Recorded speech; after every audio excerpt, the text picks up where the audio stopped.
Hello guys, आज हम transformation of the sentence की सीरीज़ में जो अगला टॉपिक स्टार्ट करने जा रहे हैं उसका नाम है एक्टिव एंड पैसिव वॉइस। चलिए इसकी शुरुआत करते हैं। तो सबसे पहले इसके जो बेसिक रूल हैं उसको जान लेते हैं। बहुत ही सामान्य से हैं कि सब्जेक्ट को ऑब्जेक्ट में बदल देते हैं, ऑब्जेक्ट को सब्जेक्ट में बदल देते हैं, वर्ब की थर्ड फॉर्म का ही प्रयोग होगा जिसका भी पैसिव बनाना है हमें, और ऑब्जेक्ट से पहले जनरली प्रीपोजिशन बाय का प्रयोग करते हैं। ऐसा मैं इसलिए कह रहा हूँ कि हर पैसिव में प्रीपोजिशन बाय का प्रयोग नहीं होता है। कुछ स्पेशल काइंड्स के सेंटेंस होते हैं जिसमें प्रीपोजिशंस अलग अलग आते हैं। सर्टेन वर्ब के साथ प्रीपोजिशन कुछ अलग अलग आती हैं, उनको हम बाद में डिस्कस करेंगे, लेकिन जनरली बाय का ही प्रयोग होता है। तो सब्जेक्ट टू ऑब्जेक्ट की ये लिस्ट है, इसको आप तैयार करें। आप साथ के साथ नोट्स बनाते चलें जिससे आपको एक्टिव एंड पैसिव वॉइस बिल्कुल क्लियर होते चलेंगे।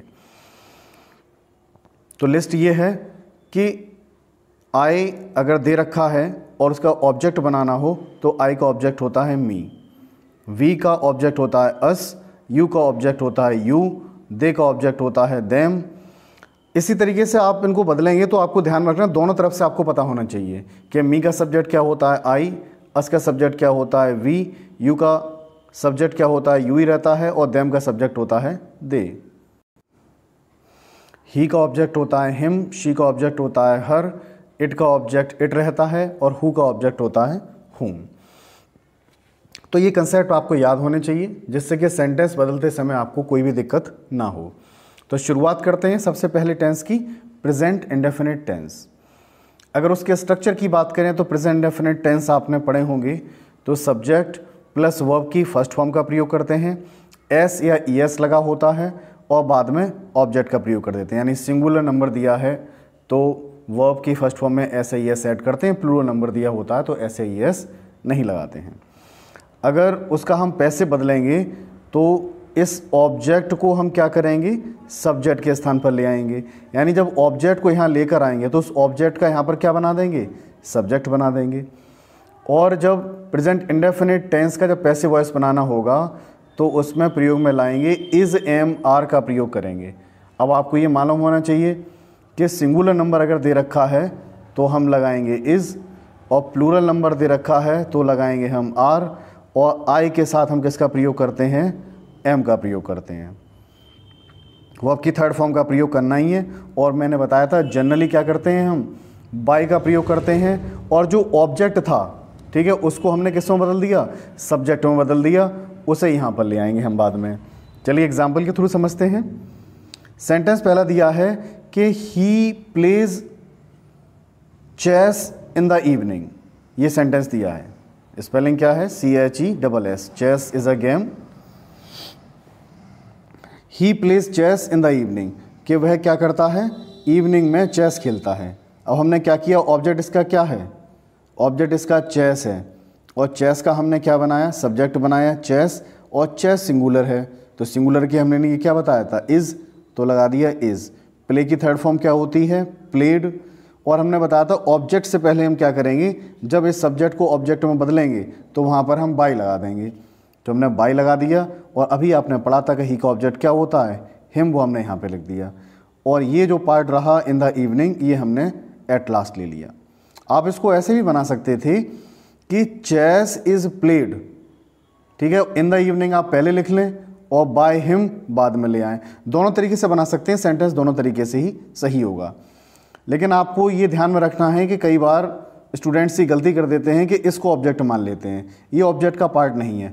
इसका आसान कंसेप्ट आप ये ध्यान में रखेंगे कि अगर कोई पार्ट, ये मेन ऑब्जेक्ट हुआ, और इसके बाद अगर किसी पार्ट को किसी प्रीपोजिशन की सहायता से ऐड किया जा रहा है, इन, ऑन, अपॉन, तो वो आपका ऑब्जेक्ट का पार्ट नहीं होगा, ठीक है, उसे आप अदर पार्ट्स में लेंगे। जो मेन ऑब्जेक्ट होगा वो आप उसे अलग से रखेंगे, उसी का ही हमें सब्जेक्ट बनाना है।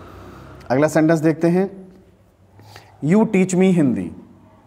अगर इस सेंटेंस की बात करें तो इस सेंटेंस में दो ऑब्जेक्ट हैं, एक मी ऑब्जेक्ट दिया है, एक हिंदी ऑब्जेक्ट दिया है। आप दोनों तरीके से बना सकते हैं, चाहें तो आप मी को पहले ले आएँ, मी का सब्जेक्ट क्या होता है आई, आई के साथ क्या लगाते हैं एम, टीच की थर्ड फॉर्म टॉट, ठीक है। दूसरे ऑब्जेक्ट को ही तुरंत ले लेंगे हिंदी, और बाय का प्रयोग कर दिया, और यू का ऑब्जेक्ट यू होता ही है। अगर आप हिंदी से बनाना चाह रहे हैं तो हिंदी को पहले ले आएँ। हिंदी कौन सा नंबर है? सिंगुलर नंबर है, तो इसके साथ क्या लगा दिया? Is. Hindi is taught to me. ठीक है, जब डायरेक्ट ऑब्जेक्ट आप पहले लेकर आते हैं तो क्या करेंगे? दोनों ऑब्जेक्ट दे रखे हो, डायरेक्ट और इनडायरेक्ट। ठीक है, डायरेक्ट ऑब्जेक्ट अगर आप लेके आएंगे तो क्या करेंगे? तो इनडायरेक्ट ऑब्जेक्ट से पहले आप टू का प्रयोग कर देंगे, टू मी बाय यू। अब नेगेटिव सेंटेंस की बात करें। अब आप चीज़ को आप समझ रहे होंगे कि, और इसके साथ साथ आप ये भी जानते चलें कि इस दोनों ही सेंटेंस हैं, उसे एक्टिव वॉइस कह रहे हैं, उसे पैसिव वॉइस कह रहे हैं। ठीक है, तो ऐसा क्यों किया जा रहा है? ऐसा इसलिए किया जा रहा है क्योंकि जैसे सेंटेंस ये लो कि यू टीच मी हिंदी। ठीक है, ये क्या है? जब हम कह रहे हैं एक्टिव वॉइस, तो एक्टिव वॉइस का सब्जेक्ट कैसा रहता है? उस वाक्य का सब्जेक्ट एक्टिव रहता है, और आप उसे पैसिव बनाते हैं तो उस वाक्य में क्या होता है? जो ऑब्जेक्ट जो काम नहीं कर रहा होता है, यानी ऑब्जेक्ट कैसा हो जाता है? पैसिव हो जाता है। जैसे हिंदी इज टॉट, अब इस सेंटेंस में हिंदी काम थोड़ी नहीं कर रहा है। आई एम टॉट, इसमें आई काम थोड़ी नहीं कर रहा है। क्यों? पढ़ाने का काम कौन कर रहा है? यू। तो उसे एक्टिव वॉइस और पैसिव वॉइस इसीलिए नाम दिया गया है क्योंकि एक्टिव वॉइस का सब्जेक्ट एक्टिव रहता है और पैसिव वॉइस का सब्जेक्ट पैसिव हो जाता है। उसमें सब्जेक्ट काम ना करके पैसिव उसका ऑब्जेक्ट एक्टिव हो जाता है। आई होप आपको इतनी बात क्लियर हुई होगी। अब नेगेटिव सेंटेंस की ओर चलते हैं। अगर नेगेटिव सेंटेंस के इंडेफिनिट के स्ट्रक्चर की बात करें एक्टिव वॉइस की, तो हम क्या करते हैं? डू नॉट या डज नॉट का प्रयोग कर देते हैं। उसके बाद में वर्ब की फर्स्ट फॉर्म प्लस ऑब्जेक्ट का प्रयोग कर देंगे हम। तो अगर इनका पैसिव बनाएंगे हम तो इज़ आर एम का प्रयोग करेंगे और उसके बाद में नॉट, और वर्ब की थर्ड फॉर्म तो लगनी होती है, और बाय प्लस सब्जेक्ट। सेंटेंस दिया है he does not hate me, वह मुझसे नफरत नहीं करता है। ये सेंटेंस दिया है। ऑब्जेक्ट इसका क्या है? मी। सब्जेक्ट बना दिया, क्या हो गया? आई। आई के साथ एम का प्रयोग। नेगेटिव सेंटेंस है, इज एम आर के बाद में क्या आ जाएगा? नॉट आ गया। हेट की third form hated by him. बहुत ही सिंपल है। They do not solve many questions daily, इसका ऑब्जेक्ट क्या है? Many questions. Many questions is a plural, और प्लूरल के लिए हमने क्या लगाएंगे हम? आर। सॉल्व की third form solve by them daily. अगर नेवर का प्रयोग किया जा रहा है तो बहुत ही आसान है, बस नॉट के स्थान पर हमें क्या लगा देना है? नेवर लगा देना है। सेंटेंस दिया है he never speaks the truth, object इसका क्या है? The truth. The truth is, truth जो सिंगुलर है इसका प्रयोग कर दिया, बस नॉट के स्थान पर क्या आ गया? नेवर आ गया। The truth is never spoken by him. Interrogative sentence की बात करें तो इंट्रोगेटिव सेंटेंस के स्ट्रक्चर में क्या हो जाएगा? डू या डज सबसे पहले आता है एक्टिव वॉइस में, उसके बाद सब्जेक्ट और नॉट। ये हमेशा ध्यान में रखेंगे इंट्रोगेटिव सेंटेंस जब बना रहे हों, चाहे हम एक्टिव वॉइस बना रहे हों चाहे पैसिव वॉइस बना रहे हों। ठीक है, सब्जेक्ट के बाद ही ऑब्जेक्ट आता है, और पैसिव वॉइस बनाएंगे तो उस ऑब्जेक्ट को यहाँ ले आएंगे, सब्जेक्ट बना देंगे तो उसके बाद नॉट आ जाएगा। तो पैसिव वॉइस बनाते समय हेल्पिंग वर्ब सबसे पहले आ जाएगी, इज एम आर, और ऑब्जेक्ट के बाद में अगर नोट दिया है वाक्य में तो नोट लगाएंगे, नहीं तो नहीं लगाएंगे। वर्ब की third form plus by plus subject. और इसी में ही एक रूल को हम और ऐड करेंगे कि इंट्रोगेटिव वर्ड अगर कोई दिया होगा, इंट्रोगेटिव कोई वर्ड दिया हो, जैसे कि इंट्रोगेटिव वर्ड का मतलब है वाई, व्हेन, वेयर, हाउ, ठीक है, ETC एटसेट्रा, जो भी दे रखे हों, अगर इस तरीके से सेंटेंस में आ जाता है तो हमें कुछ नहीं करना है। जो स्ट्रक्चर मैंने ये बनवाया डू डज, वो सबसे पहले why, when, where, WH word है, इंट्रोगेटिव वर्ड है, वो पहले आ जाएंगे। पैसिव वॉइस बनाएंगे तो उसमें भी हमें उन वर्ड को, इंट्रोगेटिव वर्ड को पहले ले आना है। बाकी का स्ट्रक्चर सेम रहता है, जैसे बना रहे हैं वैसे ही बनाएंगे, बस वो इंट्रोगेटिव वर्ड पहले आ जाएगा बस। Do you not compose a poem, helping verb इसमें क्या है?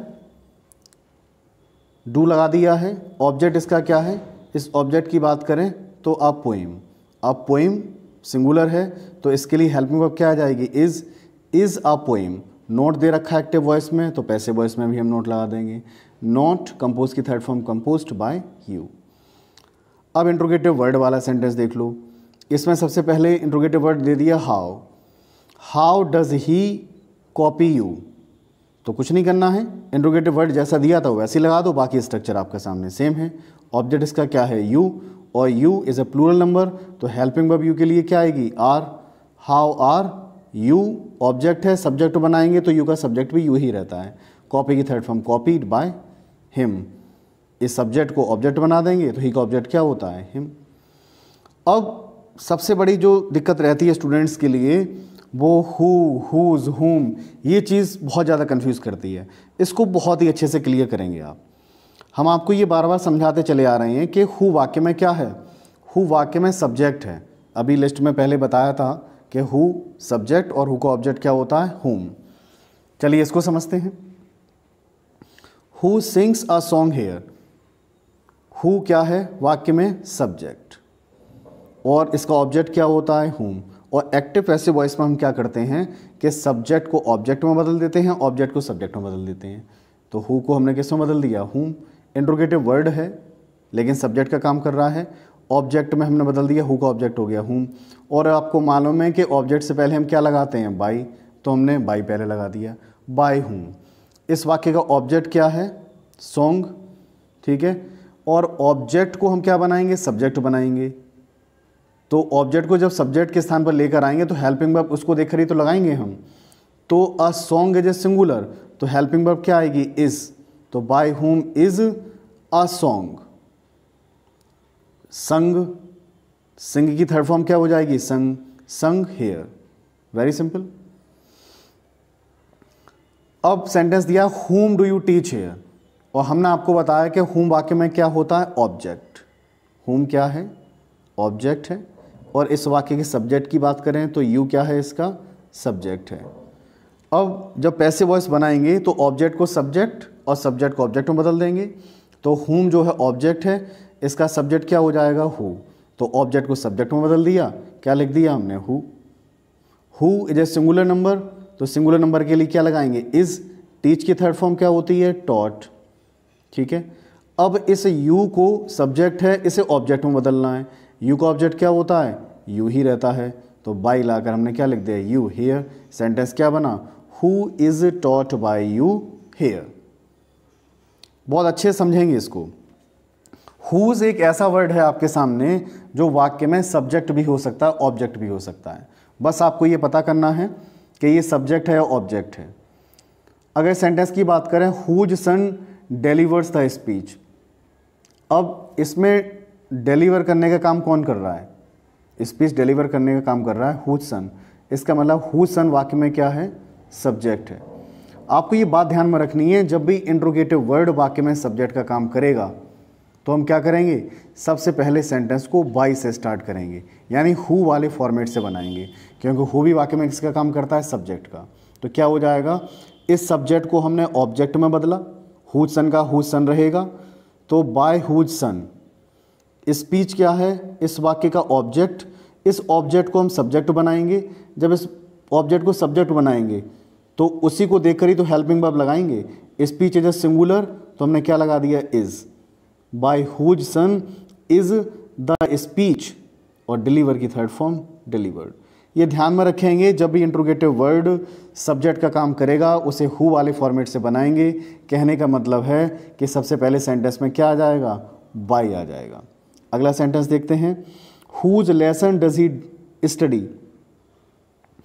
अब यहाँ पर सेंटेंस दिया हुज लेसन, तो हुज लेसन इस वाक्य में अब हुज सब्जेक्ट का काम नहीं कर रहा है, क्योंकि लेसन स्टडी करने का काम कौन कर रहा है? ही। अब इस वाक्य में हुज जो है वो क्या हो गया? इस वाक्य में ये ऑब्जेक्ट का काम कर रहा है, और इस वाक्य में ही क्या है? ये सब्जेक्ट का काम कर रहा है। तो क्या बनेगा? अब हुज सन ऑब्जेक्ट है, सब्जेक्ट बनाएंगे, हुज सन ही रहेगा, सॉरी हुज लेसन रहेगा। हुज लेसन दे रखा है, whose lesson. Whose lesson is a singular word. अब सिंगुलर है तो उसके लिए क्या लगा देंगे हम? Is. Whose lesson is. Study की third form studied by him. अगर आपको ये बात समझने में अगर दिक्कत आ रही है कहीं, तो एक इसमें एक ट्रिक भी काम कर सकती है आपके लिए, जो हो सकता है 90% आपके लिए सक्सेसफुल हो। कि अगर कोई इंट्रोगेटिव वर्ड दे रखा हो, जैसे हुज है, विच है, ठीक है, इस तरीके के वर्ड दे रखे हों, और उनके बाद में कोई लिविंग थिंग आ जाए जैसे हुज सन, तो वाक्य में वो इंट्रोगेटिव वर्ड सब्जेक्ट ही होगा, ठीक है। अब जैसे इसमें दिया है हुज लेसन, हुज लेसन क्या है, हुज लेसन। अब लेसन यहाँ पर नॉन लिविंग है, तो इंट्रोगेटिव वर्ड के साथ में नॉन लिविंग जुड़ा हुआ है, तो वाक्य में क्या होगा, वो ऑब्जेक्ट ही होगा। हुज के साथ में लिविंग थिंग जुड़ी है, तो इसका मतलब इंट्रोगेटिव वर्ड वो क्या होगा, वो सब्जेक्ट का काम करेगा। तो इस ट्रिक की भी आप हेल्प ले सकते हैं।